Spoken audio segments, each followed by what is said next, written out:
উপলক্ষে বিটিভি নিউজের বিশেষ আয়োজন ফিফা আওয়ারে। সঙ্গে আছি আমি শামীম চৌধুরী, আমার সঙ্গে আছেন বাফুফের ফুটবল কোচ জনাব গোলাম রব্বানী ছোটন এবং বিশিষ্ট সাংবাদিক সামিউর রহমান। দর্শক, আমরা এখন চলে যাচ্ছি, আপনি সবাই আপনারা জানেন ইতিমধ্যে কিন্তু আপনার 48 দলের বিশ্বকাপের যে গ্রুপ রাউন্ড শেষ হয়েছে গতকাল এবং আজকের সকালের খেলাগুলোর মধ্য দিয়ে আমরা একটা পুরোপুরি 32 দল পেয়ে গেছি, যে 32 দল এখন নকআউট রাউন্ডে খেলবে। এই নকআউট রাউন্ডটা শুরু হবে আজকে রাতে থেকেই। তা আমরা শুরুতে চলে যাচ্ছি গত 24 ঘন্টা যে সমস্ত ম্যাচ হয়েছে সেই সমস্ত ম্যাচের দিকে একবার আমরা দৃষ্টি ফেরাচ্ছি। ছোটন ভাই একটু বলবেন, ধরুন ইংল্যান্ড পানামা, এটা তো অনেকটা প্রত্যাশিত ছিল ইংল্যান্ড জিতবে এবং ইংল্যান্ড জিতে তারা আপনার এই গ্রুপের থেকে তো আগেই কোয়ালিফাই করেছে, কিন্তু তারা এখন সুসংহত করছে তাদের পজিশনটা, গ্রুপ চ্যাম্পিয়ন হয়ে তারা পরবর্তী রাউন্ডে গেছে। একটু বলবেন যে এখানে আপনার ইংল্যান্ডের যে দুইটা স্টারের দিকেই সবাই তাকিয়েছিল তারাই কিন্তু গোল করেছে, হ্যারি কেন এবং আপনার আপনি একটু এখানে কিন্তু আরো একটা রেকর্ডও হয়েছে আপনার। ইংল্যান্ডের গ্যারি লিনেকারের গোল ছিল সর্বোচ্চ বিশ্বকাপে 10টা, সেটাকে টপকে গেছেন হ্যারি কেন, 11টি গোল এখন তার। এই ম্যাচটা নিয়ে একটু বলবেন যে ইংল্যান্ডের স্ট্র্যাটেজি কি ছিল এবং কিভাবে তারা পানামাকে। ইংল্যান্ড আপনার হলো গতকালের খেলায় আপনার যে আপনার ওরা কিন্তু আগেই কনফার্ম করেছে, কিন্তু ওদের একটা ছিল যে ওরা হলো গ্রুপ চ্যাম্পিয়ন হয়ে কোয়ালিফাই করবে। তো তারা তাদের যে আপনার আক্রমণাত্মক ফুটবলটা সেটা কিন্তু তারা 90 মিনিটসে আপনার অব্যাহত রেখেছে।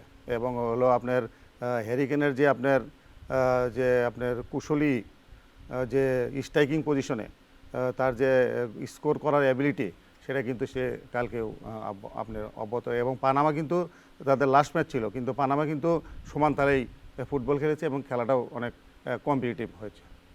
একটু আপনার হ্যারি কেনকে আগেও তো দেখেছেন, একটু কি মনে হচ্ছে না উনি একটু আপনার প্লেমেকারের ভূমিকা অবতীর্ণ হচ্ছে? অবশ্যই প্লেমেকার, আপনি সঠিক কথাই বলেছেন। কারণ আপনার যদি স্কোরিং অ্যাবিলিটি দেখেন এবং পজিশনিং, যে স্কোর করার যে জায়গাগুলা, আপনি যদি আগের ম্যাচেও দেখেন যে ওনাকে মার্ক করা হয় নাই, কিন্তু উনি কিন্তু আপনার এসে গোল করে দিয়েছেন। আপনার এই পজিশনিংগুলা কিন্তু ওনার মানে ম্যাচুরিটি অনেক বেশি দেখা যাচ্ছে।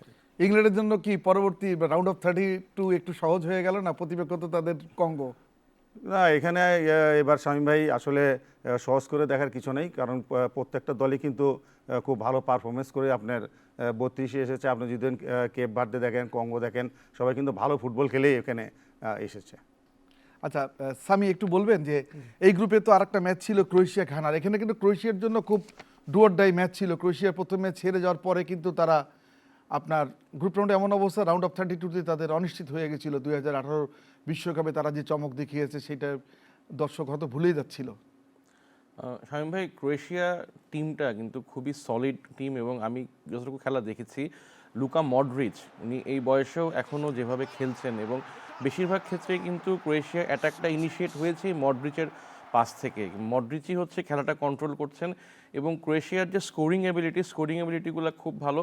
ফার্স্ট হাফটা ক্রোয়েশিয়া একদম টোটালি ডমিনেট করেছে, বাট সেকেন্ড হাফে কিন্তু ঘানা অনেকটা কামব্যাক করেছিল এবং ঘানা একটা পর্যায়ে ইকুয়ালাইজও করে ফেলেছিল তখন ক্রোয়েশিয়ার জন্য। তখন তারা সেকেন্ড গোলটা পাওয়ার জন্য তারা অনেক প্রেস করেছে এবং ফাইনালি তারা গোলটা পেয়েও গিয়েছে। এবং ক্রোয়েশিয়া প্রথম ম্যাচটাতে তারা ইংল্যান্ডের সঙ্গে ম্যাচটা যদিও 4-2-তে হেরেছে, বাট ম্যাচটা কিন্তু খুবই মানে ওয়েল ফট একটা ম্যাচ হয়েছিল, মানে যেটা এই বিশ্বকাপের one of the best match ছিল। ওই ম্যাচটাতেও কিন্তু ওরা ফার্স্ট হাফের একটা পর্যায়ে কিন্তু 2-2 ওরা ইকুয়ালাইজও করেছিল, বাট তারপরও সেকেন্ড হাফে গিয়ে ইংল্যান্ডের সঙ্গে ওরা পারেনি। বাট ক্রোয়েশিয়া টিম হিসেবে ওরা খুবই সলিড, ওদের অ্যাটাকিং, ওদের ডিফেন্ডিং, বাট স্পেশালি ওদের মিডফিল্ড। মডরিচ যতক্ষণ আছে, মডরিচ যেভাবে খেলাটাকে কন্ট্রোল করে এবং যেভাবে পাস ডিস্ট্রিবিউশনগুলো করে, সেইটার থেকে আমার কাছে মনে হয় যে ক্রোয়েশিয়ার এখন সেকেন্ড রাউন্ডে খেলাটা গিয়ে পড়ে গিয়েছে খুব সম্ভবত পর্তুগালের সাথে। প্রতিপক্ষ পেয়েছে তারা, মানে অন পেপার খুবই কঠিন প্রতিপক্ষ, বাট এই ওয়ার্ল্ড কাপে পর্তুগাল যেভাবে খেলছে ভেরি ডিসঅ্যাপয়েন্টিং। আমি আজকে আসলে ওদের যে কলম্বিয়ার সঙ্গে যে ম্যাচটা গোললেস ড্র হলো, এরপর আমি আসলে Fox স্পোর্টসে জলাতান Ibrahimovic, Thierry Ori, Alexi লালাস ওরা একটা শো করে, তো ওইটার ইয়েতে আমি দেখছিলাম যে তারা আসলে পর্তুগালের যে কোচ রবার্তো মার্তিনেস তাকে খুবই ক্রিটিসাইজ করছে যে আসলে পর্তুগাল কিন্তু আপনি যদি স্ট্রেংথ ওয়াইজ দেখেন দে আর ভেরি গুড সাইড, কিন্তু তারা গতকালকের ম্যাচটায় নেইটোকে নিয়েছে রাইট উইংয়ে, নেইটো একটা ওপেন হেডার মিস করেছে, মানে সেটা লাফ দিয়ে কানেক্ট করতে পারেনি, তার শোল্ডার ঘেসে ক্রসটা চলে গিয়েছিল। তারপরে ওরা হচ্ছে একমাত্র উজবেকিস্তানকেই দেখেন ওরা 4-5টা গোল দিয়েছে, এবং উজবেকিস্তান মানে মিডল এশিয়ার একটা টিম, ওরা এবার প্রথমবার ওয়ার্ল্ড কাপ খেলতে গিয়েছে। তো স্ট্রেংথ ওয়াইজ তো উজবেকিস্তানের সঙ্গে পর্তুগালের হিউজ ডিফারেন্স। তো Uzbekistan was kind of punching bag in the group, সবাই ওদের এগেনস্টে গোল করতো, কিন্তু একটা কোয়ালিটি অপোজিশনের এগেনস্টে পর্তুগাল কিন্তু গোলই বের করতে পারেনি। মানে তারা সেই হুয়াও নেভেস একটা গোল করেছিল কঙ্গোর সঙ্গে ওই প্রথম ম্যাচে, ওইটা 1-1 ড্র, আর কলম্বিয়ার সঙ্গে তারা তো গোলই করতে পারলো না।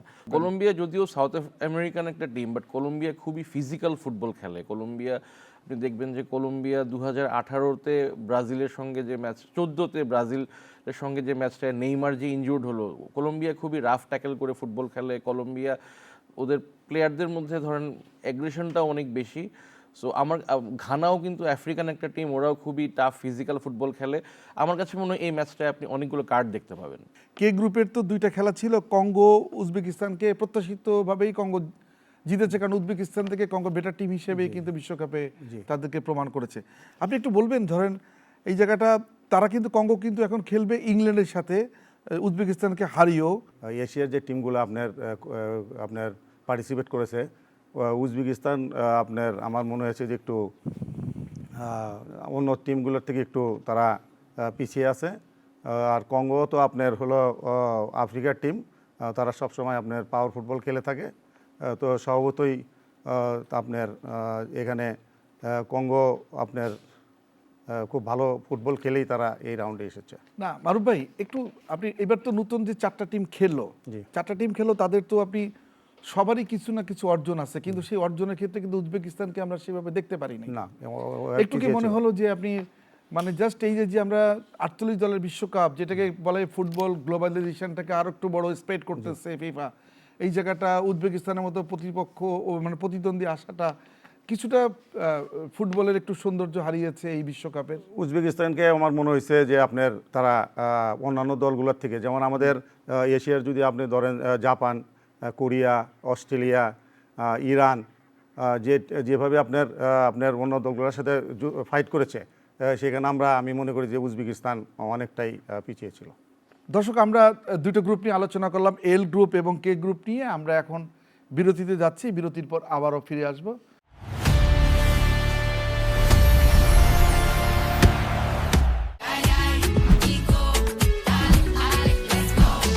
ফিফা বিশ্বকাপ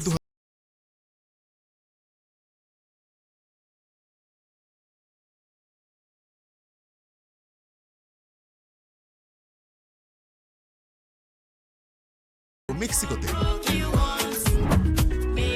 এই আসরে মোট 48টি দল অংশ নিচ্ছে।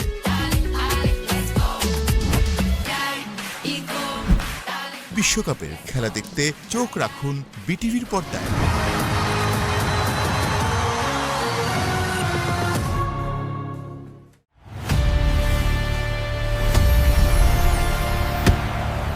সামি, আজকে তো সকালে ভালো একটা ম্যাচ দেখলেন, আর্জেন্টিনার শেষ ম্যাচটা দেখলেন, যেই ম্যাচে আগে থেকে বলা হয়েছিল যে মেসি হয়তো মাঠে নামবেন না বা দেখতে পারবো না, বা দেখতে পারলেও আমরা একটা সার্টেন সময়ের জন্য দেখতে পারবো। আপনি কি মানে ব্যাপারটা কোচ যেটা বলেছিল সেইটাই তো কথাটা রেখেছে, তাই না? জি না শামীম ভাই, যেহেতু এইবার ওয়ার্ল্ড কাপে একটা নিয়ম করেছে ফিফা যে আগে তো গোল ডিফারেন্সে গ্রুপ চ্যাম্পিয়নটা ডিসাইড হতো, কিন্তু এই ওয়ার্ল্ড কাপ থেকে হচ্ছে যে হেড টু হেড। তো যে কারণে আর্জেন্টিনা ওরা গ্রুপের ফার্স্ট প্লেসটা আগেই এনশিওর করে ফেলেছে, যে কারণে ওরা জর্ডানের এগেনস্টে ম্যাচটা ওরা যে একটু এক্সপেরিমেন্ট করবে, তারা যে একটু বেঞ্চের প্লেয়ারদেরকে একটু টেস্ট করবে এই ম্যাচটাতে, এটা কিন্তু মানে লিওনেল স্ক্যালোনি আগেই বলে রেখেছিল, এবং এটা খুবই অবভিয়াস যে দেখেন ওয়ার্ল্ড কাপটা এখনও তাদের 4টা স্ট্রেট ম্যাচ জিততে হবে, round of 32, round of 16, quarter final, semifinal, final, মানে ফাইনালে পৌঁছতে গেলে 4টা ম্যাচ স্ট্রেট জিততে হবে, আর ট্রফি জিততে গেলে স্ট্রেট 5টা ম্যাচ। সো তার বেঞ্চ স্ট্রেংথকে কিন্তু এখনই এটা ট্রায়াল দিয়ে দেখার হচ্ছে বেস্ট টাইম, কারণ এরপরে কিন্তু there is no room for error, তাই না? এবং ধরেন যে নেক্সট প্রতিটা ম্যাচই হচ্ছে আপনার নকআউট, ওই ম্যাচগুলো কোনোটা এক্সট্রা টাইমে যাবে, কোনোগুলো টাই ব্রেকারে যাবে। সো প্রত্যেকটা প্লেয়ারকে বাড়তি ওয়ার্কলোড নিতে হবে।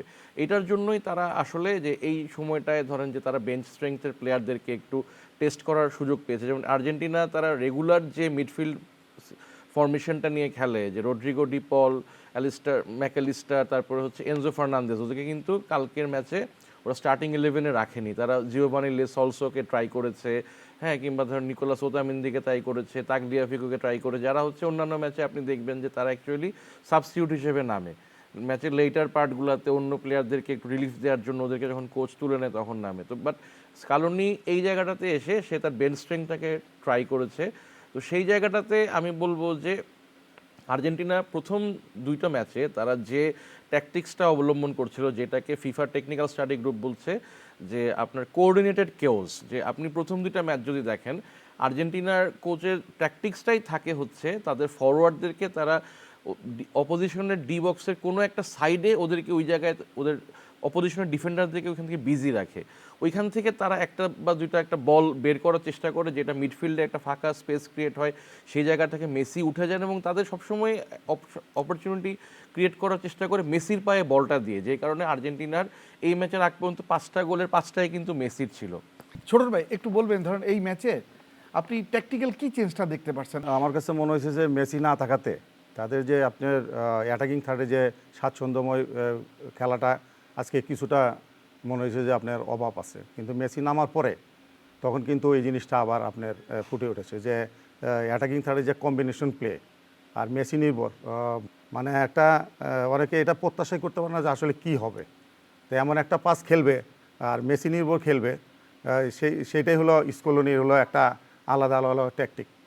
তো আপনার মেসি না থাকাতে কিন্তু আজকে এই জিনিসটা কিছুটা অভাব মনে হয়েছে, কিন্তু মেসি আসার পরে ওই জিনিসটা আবার ফুটে উঠেছে। কিন্তু মেসি যতক্ষণ ছিল না ততক্ষণও তো তারা লিডে ছিল, লিডে ছিল, কিন্তু ভাইও কিন্তু বলছে যে আমরা কিন্তু খেলছি জর্ডানের সাথে, আচ্ছা, আর জর্ডানের সাথে। আর মেসি আপনি দেখেন আগের 2টা খেলা কিন্তু মেসি গোল পেয়েছে, কিন্তু একটা ভালো দিক যে মেসি ছাড়া আপনার যে আজকে এটা কিন্তু পরীক্ষামূলক একটা খেলা ছিল, যেহেতু আগেই তারা কোয়ালিফাই করেছে।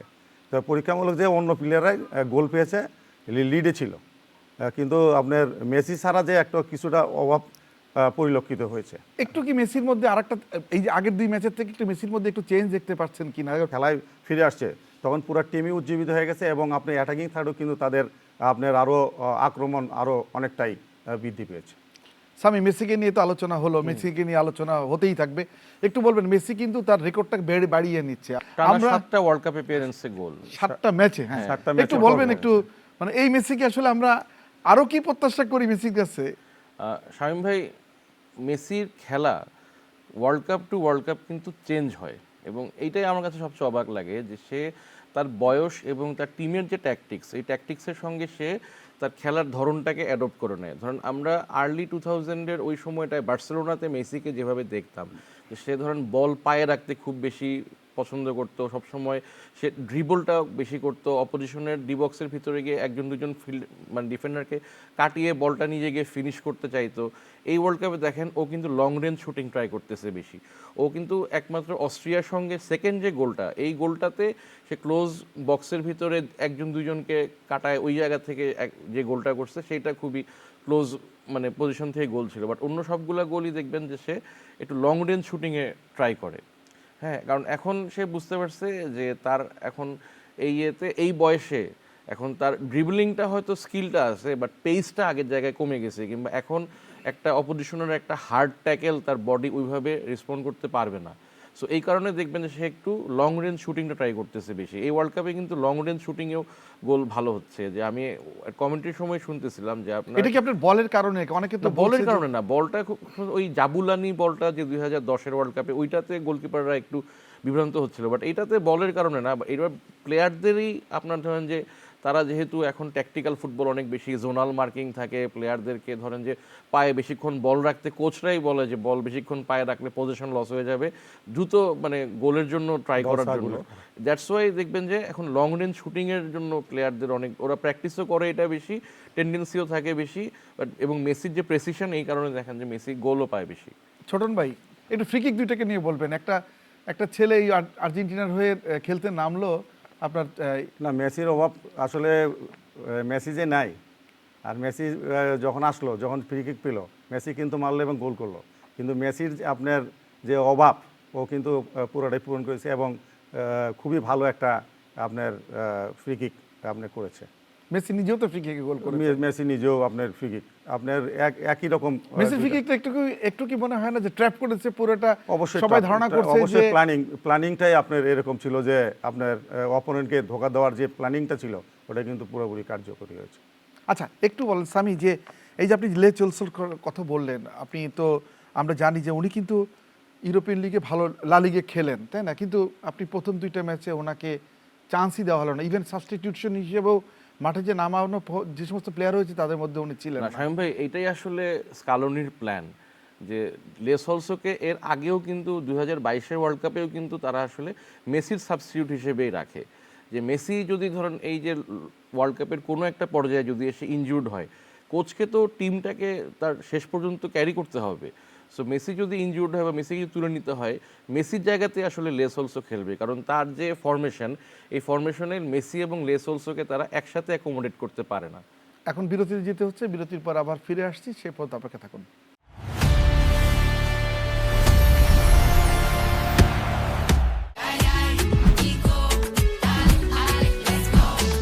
ফিফা বিশ্বকাপ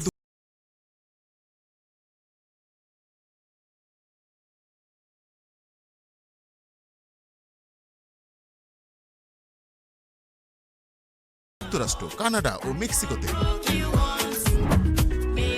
এই আসরে মোট 48টি দল অংশ নিচ্ছে।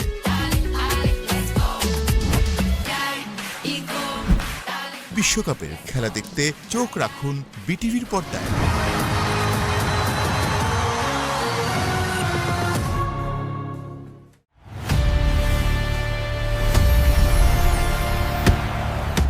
আর্জেন্টিনা তো রাউন্ড অফ 32-তে পাচ্ছে কেপ ভার্দেকে। রাউন্ড অফ 32-তে কেপ ভার্দে তো আগে 3টা ম্যাচই ড্র করেছে এবং তাদের 3টা ড্রকেই মিরাকলি বলা হচ্ছে। কারণ অবশ্যই মিরাকেলই বলতে হবে, এবং আপনার যে একটা নতুন দেশ এসে খুবই তারা যে ক্ষুদ্র একটা দেশ, খুবই ছোট্ট একটা দেশ, কিন্তু তারা যে আপনার ওয়ার্ল্ড কাপে আসছে একটা কিছু করার জন্য আসছে, সেটা কিন্তু তারা প্রমাণ করেছে। এবং যে তাদের যে মানসিক শক্তি যে আমরা ওয়ার্ল্ড কাপে আসছি একটা কিছু করব, সেটা কিন্তু অলরেডি তারা প্রমাণ করেছে। এবং এখানে আর্জেন্টিনার সাথে খেলা পড়ছে, আর্জেন্টিনার ভাবার কোনো অবকাশ নেই যে আমরা দুর্বল প্রতিপক্ষের সাথে খেলতেছি।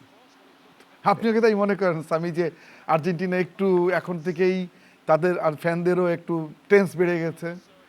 শামীম ভাই, যেহেতু ম্যাচটা নকআউট এবং কেপ ভার্দের সবচেয়ে বড় স্টার হচ্ছে তাদের গোলকিপার ভোজিনিয়া, এবং এই ভোজিনিয়া কিন্তু স্পেনের এগেনস্টে কোনো গোল হজম করে নাই, তাই না?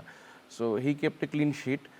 আমার যেটা মনে হয় যে Cape Verde will try to push it hard for tie breakers. একটা ম্যাচে মনে 2-2 ড্র করছে না? হ্যাঁ, একটা ম্যাচ 2-2 করে ড্র করছে, আর বাকি 2টা ম্যাচে ক্লিন শিট রাখছে। তো they will push it hard for the tie breakers, কারণ টাই ব্রেকারে যদি ম্যাচটা নিতে পারে তখন কিন্তু তাদের জন্য 50-50 চান্স।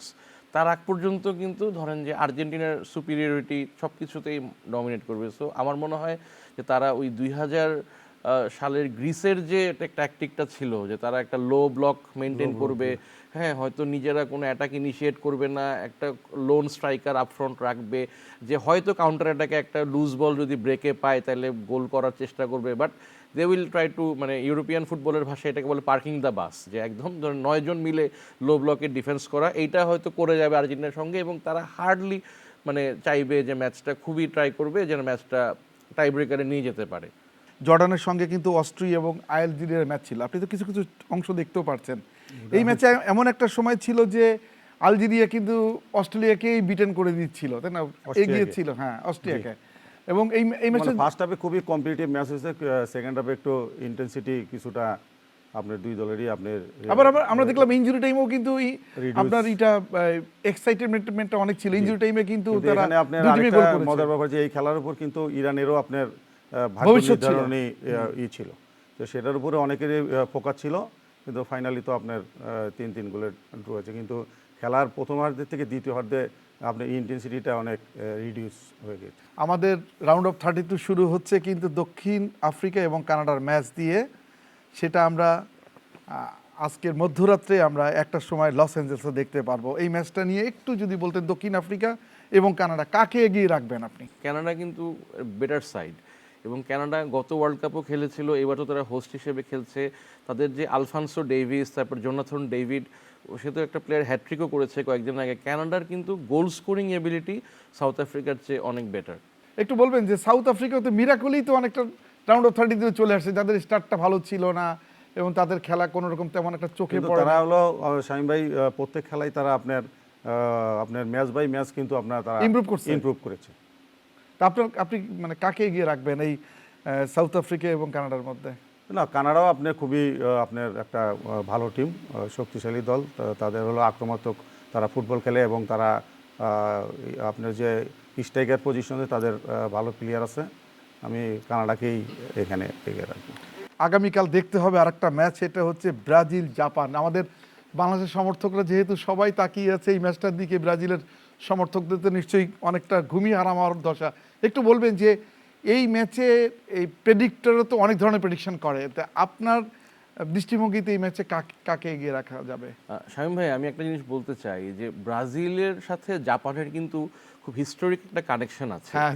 হ্যাঁ, যে জাপানের বাইরে সবচেয়ে বেশি জাপানিজ অরিজিনের লোকজন থাকে হচ্ছে ব্রাজিলে।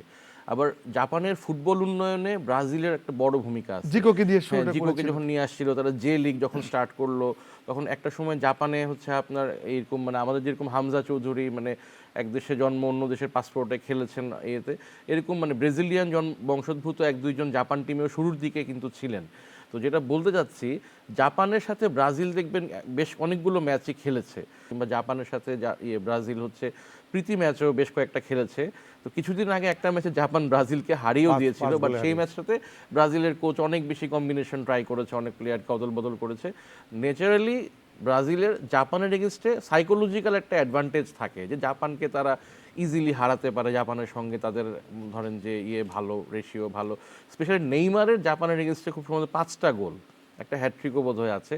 বাট নেইমারকে এখন কতটুকু অ্যাভেলেবল সেইটা একটা ব্যাপার। বাট আমার মনে হয় জাপান মানে রেজিলিয়েন্ট টিম। তারা নেদারল্যান্ডসের সঙ্গে দেখবেন যে 2বার তারা পিছিয়ে পড়ার পরও তারা সেখান থেকে কামব্যাক করেছে, তারা একদম শেষ মুহূর্ত পর্যন্ত হাল ছাড়বে না সব কিছুই। কিন্তু জাপান এই ধরনের টিমগুলো হয় কি, এরা খুব মেথডিস্ট। আর ব্রাজিল সবসময় এরা হচ্ছে ইন্ডিভিজুয়াল প্লেয়ার নির্ভর ফুটবল, যদিও ট্যাকটিক্স আছে আঞ্চলিক, স্টিল সাউথ আমেরিকান প্লেয়ারদের তাদের যে ইন্ডিভিজুয়াল ব্রিলিয়ান্স, ওইটা দেখবেন যে আসলে মানে এই এশিয়ান টিমগুলো ওই জায়গাটাতে গিয়ে আর পারবে না। হয়তো দেখবেন যে ম্যাটিয়াস কুনহার একটা ম্যাজিক্যাল মুভ কিংবা ভিনির একটা ম্যাজিক্যাল পাস, এইটাই হচ্ছে ডিফারেন্স ক্রিয়েট করে দিবে জাপানের সঙ্গে ব্রাজিলের। আপনি কি মনে করছেন? আমার কাছে শামীম ভাই মনে হয় যে আমি ব্রাজিলেরও সবগুলো খেলা দেখেছি এবং জাপানেরও। জাপান আপনার কিন্তু প্রত্যেকটা ম্যাচ একই টাইপের আক্রমণাত্মক ফুটবল খেলছে।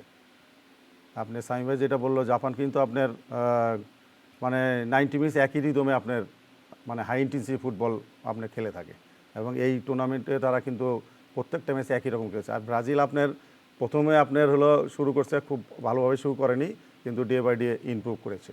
তো আমি মনে করি যে এখানে ব্রাজিল ঐতিহ্যর দিক দিয়ে এগিয়ে থাকবে, কিন্তু জাপান আমার কাছে মনে হয় যে এবার খুব একটা ভালো টিম এবং খুব কম্পিটিটিভ আপনার ম্যাচ হবে এবং এখানে যে আপনার সুযোগ কাজে লাগাতে হবে সেই আপনার এশিয়ান প্রাইড তো শুধুমাত্র জাপানই রাখছে।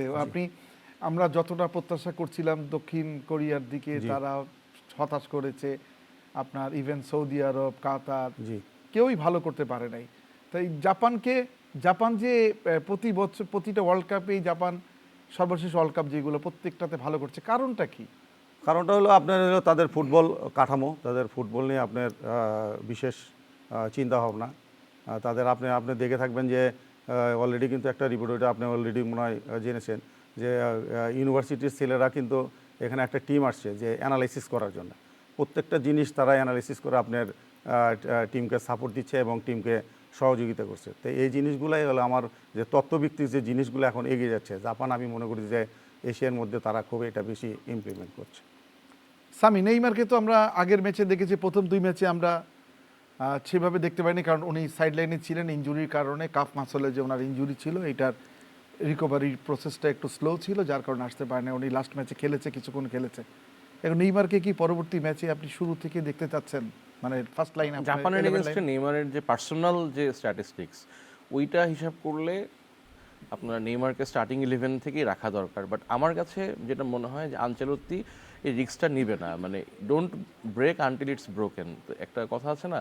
সো ব্রাজিলের যে ফরমেশনটা আপনার মরক্কোর ম্যাচের পর থেকে যেটা ওয়ার্কআউট করছে, মরক্কোর ম্যাচের পরে তার কাসেমিরোকে একটু নিচে নামিয়েছে, তারপরে আপনার ফরওয়ার্ডে ইগরের জায়গায় হচ্ছে আপনার এই যে ম্যাটিয়াস কুনহাকে আনলো, আর রাইট উইংয়ে হচ্ছে রায়ানকে নিয়ে আসলো। তো এই কম্বিনেশনটা কিন্তু ব্রাজিলের জন্য চমৎকারভাবে ওয়ার্কআউট করছে এগেনস্ট হাইতি, এগেনস্ট স্কটল্যান্ড। তো এই কম্বিনেশনটাকে আমার মনে হয় আনচেলত্তি ব্রেক করবে না। নেইমারকে হয়তো আপনার আজকের ম্যাচে মানে মেসিকে যেভাবে জর্ডানের এগেনস্টে স্কালোনি ইউজ করলেন যে 1 ঘন্টার পরে নামিয়েছে, তো এরকম যদি ব্রাজিল জাপানের এগেনস্টে একটা কমফোর্টেবল জায়গায় থাকে, এরকম একটা অবস্থায় হয়তো নেইমারকে আবার নামাতে পারে। বাট আদারওয়াইজ আমার মনে হয় না যে আনচেলত্তি একদম স্টার্টিং 11-এ নেইমারকে রাখবেন। আপনার কি মনে হয় যে নেইমার আমার কাছে সামি ভাইয়ের সাথে আমি একটু দ্বিমত পোষণ করছি যে আপনি যেহেতু সেই ইনজুর্ড প্লেয়ার, আর জাপান একটা হলো আপনার স্ট্রং টিম, তো তাকে আপনার সেকেন্ড হাফে শেষ সময়ে দিলে কতটুকু সে ভালো করতে পারবে এখানে আমি সন্দেহ। আমার মনে হয় যে যদি দেয়া হয় তাকে শুরুর একাদশেই যে এটা কি অপোজিশনকে একটু মেন্টাল চাপে রাখা, মেন্টাল চাপে রাখা। আর নেইমারও যদি আপনি যদি সে ভালো না করতে পারে তখন তার একটা পরিবর্তন করার অপশন থাকবে। কিন্তু শেষে নেইমার আর হলো সে ইনজুরি থেকে আসতেছে, আমার কনসার্নের ব্যাপার হলো সে ইনজুরি থেকে আসতেছে, আসার পরে প্রত্যেকটা প্লেয়ারই তাকে অবশ্যই মার্ক করছে এবং অ্যানালাইসিস অলরেডি হয়ে গেছে। তো তখন সে কতটুকু ভালো করতে পারবে এই জায়গায় আমি সন্দিহান। দর্শক প্রথম গ্রুপ পর্ব শেষ করে এখন আমরা যাচ্ছি কিন্তু শ্বাসরুদ্ধকর পর্বে, যেই পর্বের এক্সাইটমেন্টটা শুরু হয়ে যাচ্ছে দক্ষিণ আফ্রিকা এবং কানাডার ম্যাচ দিয়ে। আশা করব যে আপনারা বিটিভিতে সবাই ম্যাচ দেখবেন এবং বিশ্বকাপ আনন্দে মাতবেন।